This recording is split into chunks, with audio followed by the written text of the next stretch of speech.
Hey Internet, I'm Chaz. And I'm Dan. And this is the Wine is Serious Business Show, episode 56. Got it right this time because that was the second cut. Yeah. Anyway, so for this show, we're reviewing wines that we already know we like.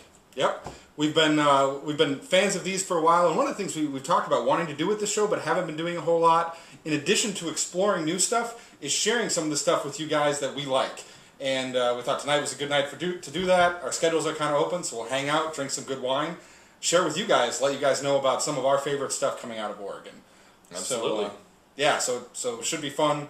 We already know we're going to like it, so don't be not a whole lot of suspense going on, with what we think of it. But hopefully you enjoy the descriptions and check it out at some point. Starting out, for wine number one, we've got the Brooks Aura from 2007. We've had some of their wines on in previous shows. I've mentioned before, I really respect what they do. They focus on Riesling. They've got a number of different Riesling bottlings every year. Near and dear to my heart, it's great to see somebody working hard on that in Oregon. And they're biodynamic farmers. Chaz helped them out with that at one point. I stirred some poop. That's about as far as I went. Yeah. But that's an important part of the process. So, right. So respect for what they do in a lot of ways. I think they really nailed this with this wine, and I wanted to share it with you guys. Yeah, really cool people and a really cool story behind the winery. So if you want some interesting history on an Oregon winery, check out Brooks. They've got a great story. I'm going to jump into that quick too because it is so awesome. So the original owner passed away just before harvest one year, and a bunch of right, yeah. Sorry. Yep, and a bunch of winemakers got together to harvest the fruit, make the vintage, and family and friends got together and have carried on the winery in his name. And I've been so impressed every time I talk to them how committed they are, not to keep the winery going, keeping it successful, but to maintaining his image and vision for what he wanted the winery to be. It's really impressive. Very impressive. So check them out. Very cool people. All right. So this is a white wine that I'll say right off the bat definitely improves when it's warmer. Mm-hmm. We had this; it was a little chilled when we first popped the bottle. We've been sipping on these a little bit, not so much the Pinot, more of the Brooks. But as it's warmed up, it's getting more expressive, and maybe that's possibly it's getting a little bit more air as well. I'm getting soft apple fruit on the nose, the touch of richness in there, like really nice yellow apples primarily. Yeah. Peels show. Breakfast wine. This is total breakfast wine. Yeah. A little bit of honey, hints of acidity. The apples are crisp. Yeah. The honeyed apple thing is pretty good. It smells delicious. Really nice. And we were talking before too, this is one that benefits a lot from really spending the time to swish around in your mouth, savor it, get to know it. Don't put it down right away because there are a lot of flavors that kind of evolve that take a little bit of time for you to get to feel what's going on and really appreciate what they have to offer. This wine has a lot of length, not just in the finish, but more of in the palate and the mid palate seem to last far after the wine is swallowed. Mm-hmm. Full on flavor even after I swallow the wine down. It's pretty amazing. The way the acidity evolves across the palate is really, really nice. Very gentle, slow evolving, and just it's very nice wine. Yeah, I'm getting a really crisp, perfectly ripe golden apple right in the middle of the palate.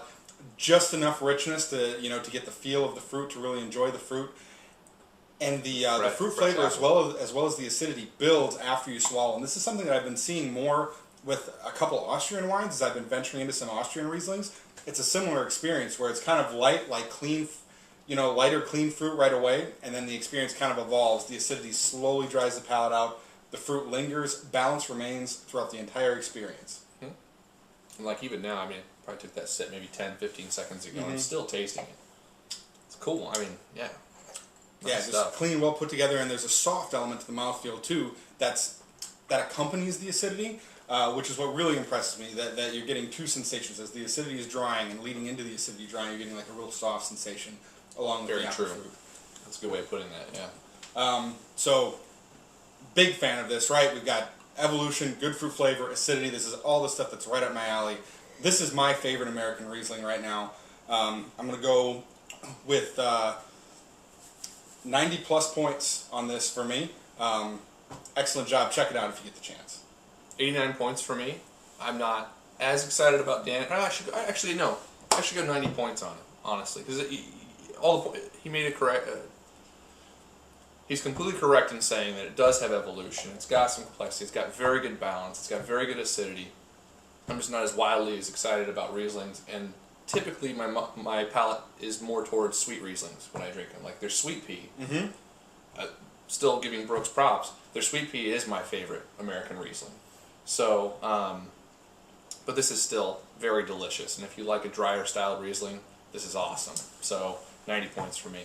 Cheers. Yeah, good stuff. Well, we'll sit and savor that a little later. We'll move on to some Pinot Noir. Put it down. For the next wine. Yeah. This is the 1789 Pinot Noir. This is made by another good friend of ours, Isabelle Dutart. If you go back, we'll link below. We did an interview with her, man, almost a year ago now. Yeah, it's been a while. She makes wine for DuPont Cellars as well, but this is her own personal label. She gets fruit from the Chehalem Mountains for this. Tiny, tiny production.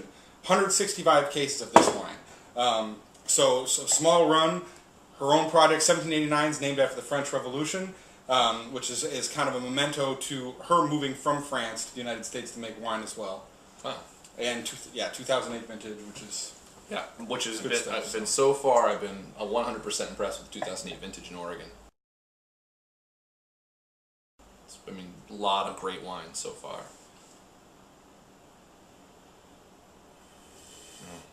Good stuff. A lot going on in the nose here. Spiced strawberries and just this has got a good dose of what I really like, the Oregon funk. Totally. I love that smell where it's just like funky, barnyardy, a little poopy, but like spicy or something at the same point. Like it smells delicious. Fruit showing through. I'm getting Yeah. a little bit of roast beef on there too. Yeah. Just like wonderfully complex nose. Really nice. But dark cherries, strawberries, just really, really nice. And just funky. Yeah, hell yeah.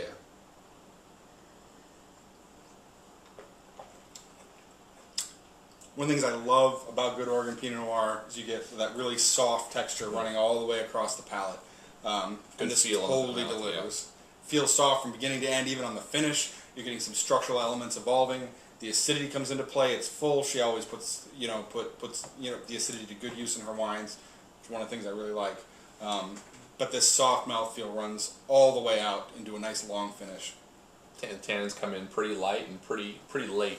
I mean, not light, I shouldn't say that. Just late, and they're not entirely strong. They're not gritty tannins at all. They're very, very soft.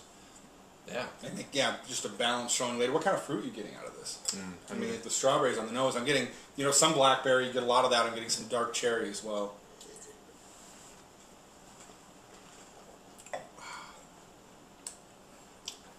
And the use of oak here is so impressive. It's just like a bit of foundation that the fruit's hanging off of. You can tell that it's there, but it's not like a strong dominant flavor in any way. Right. It's just like a component along with the dark fruit. Works very well. Sort of reminds me of when you get pretty crazy. Like, I don't know if I love cherries.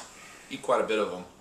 Sometimes you get a little crazy. You throw one in your mouth. You straight bite into a seed really hard, and you get sort of a wooden flavor from the seed.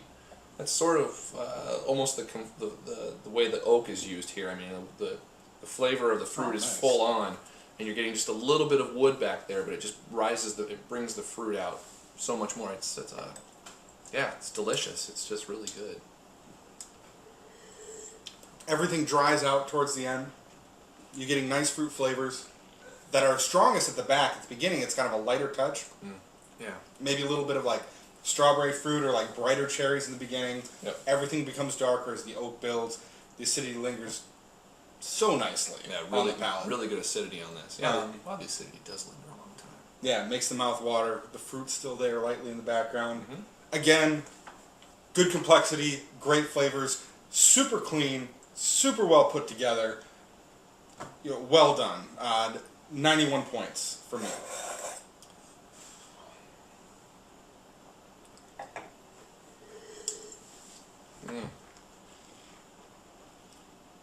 With potential, by the way, I want to add that as well. It's definitely I bought some of this to age. I felt really strongly about the tasting. I still feel really strongly about it. It's delicious Pinot Noir, darker in character, very well put together. 92 points. Nice. I like it a lot. Yeah, and actually, I want to hit that. I think both of these will improve. They both got balanced but full structure, good acidity, good flavors. I can see these both going for 10 years. Actually, and Absolutely. I tend to focus on tannins whenever I drink red wine. Man, the acidity on this, I'm glad you brought this point up. This acidity on this is kick ass. It's really good. It's good. It's just, I've still got it in my mouth. Like yeah. Dead on. So, so these are some of our favorite wines right now. Yeah. Thanks for watching. And question of the day, we're going to talk about nerd hobbies. So Chaz and I are both tech guys. We've both been nerds our entire lives. And so, in my nerd time lately, I've been playing a lot of StarCraft 2. I play video games. Shocking, I suppose. But, I've been having a really good time with it. What have you been up to? I've got a question of the day. Should I play EVE Online? Oh. How many people do you think know what that is? No one even probably knows what it is, yeah. So for my other nerd hobby, I've just been trying to make music on the computer. Nice. Using Ableton. What kind? What kind of music? Electronic music. And maybe nerd up. What kind? Maybe a theme song for this show. Yeah, I hope it's coming. Nerd it up. What kind? Oh, I've been playing with some like really slow dubstep stuff lately. I'm trying to learn how to make wobbles right now. So.